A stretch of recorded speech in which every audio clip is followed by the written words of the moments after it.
What is up, everyone? I'm the one, the only, Jack Slater. And the Comic Outlaw. Check us out on YouTube, and we're doing Fantastic Four issue 20. Hell yeah. And the first appearance of the Molecule Man. And in this time, the Fantastic Four is completely outclassed by a man that can change and rearrange the very molecules of our existence. And we start this off with Reed doing a little science stuff, looking into a meteor, kind of delving into it, seeing what's in the middle of it. And Thing gets a little impatient and just pulls a part out of it.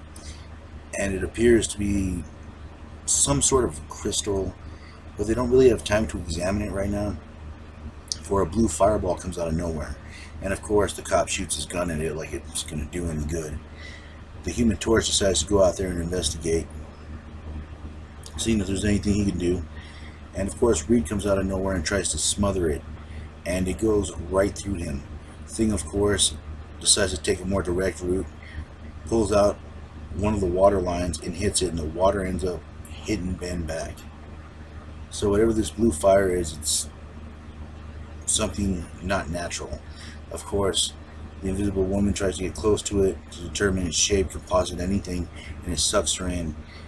Torch goes after her, as well as the other two members of the Fantastic Four, and there is the Watcher, who never brings good news. He says as a weakling, an ordinary man working with in a lab. He was exposed to these atomic rays, and now he can change the molecules of any organic material. He has become different, the Molecule Man. And this man, first he takes his revenge on his boss, kind of freezes him, reveals himself to him, and then probably turns him into a puff of smoke. Now the Watchers went on to warn them that they have to stop this being. They have to at least neutralize him or weaken him enough for the Watcher to do his thing. The Watcher, of course, sends them back, and they find their building has disappeared. And New York has changed, rearranged, because the Molecule Man is here. And he's dispensing his own law, the law of the Molecule Man. He says that all the laws of man are gone, and his rule is the only rule. Basically, your usual supervillain speech. And of course, the Fantastic Four comes out of nowhere, and he's using a wand at this point.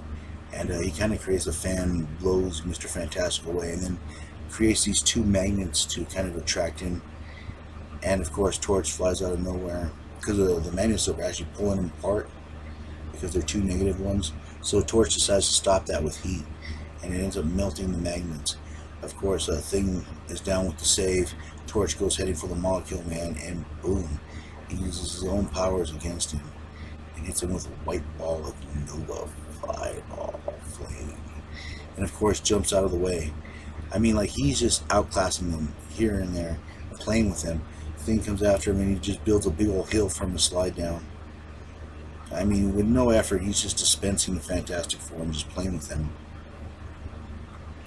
And of course, Thing breaks out, and the Molecule Man starts hammering him with lightning, making him dive in the sewer, which normally would be a good hiding place, but not for the Molecule Man.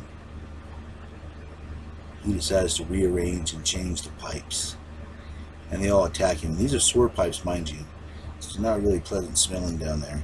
The Torch kind of busts him out, and they kind of talk about how nasty the smell is. But that's New York for you, And of course, Reed and Sue try and attack, but like I said, the Molecule Man just outclasses them. He uses the bricks from the brick wall and just knocks out Mr. Fantastic. And at this point, he's kind of trying to figure out a plan and running out of ideas. Sue tries to grab the wand from him, but he uses a bunch of newspapers to tie her up, and Reed kind of grabs her before he could do anything else to her, kind of saving the day. But like I said, the Molecule Man just has him on the ropes. Of course, Human Torch spins around, uses fire abilities to kind of blind him for a bit, and then Molecule Man uses the water around him and just to put himself out, and he's looking for the Fantastic Four, which at this point he really hasn't no reason to pay them any mind. I mean, he's been whooping them anyways. The cops can't do anything, and the Fantastic Four is taking a bus. Like Thing said, this is a hell of a way for America's sweethearts to travel, which is just funny. And the Molecule Man, of course, is declaring himself ruler. He puts a big glass dome, well, glass-ish, I should say, around Manhattan. I'm sure it's bomb-proof and other things. And just as the Fantastic Four is wandering around, someone gives them the finger and tells them to come this way. And these are just normal citizens helping them out. They lead them to Allison's place. And Allison, of course, is doing different statues. And sometimes she uses the Puppet Master's clay on and off, depending on the statue. And they get an idea and they decide to summon the Molecule Man, which is cool. He comes sliding in. And she says she has a tribute for him in statues of the Fantastic Four.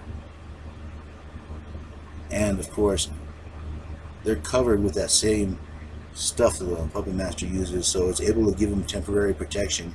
And they attack the Molecule Man, grab his wand, and out of nowhere, before he's able to recover, that blue fireball comes out of nowhere.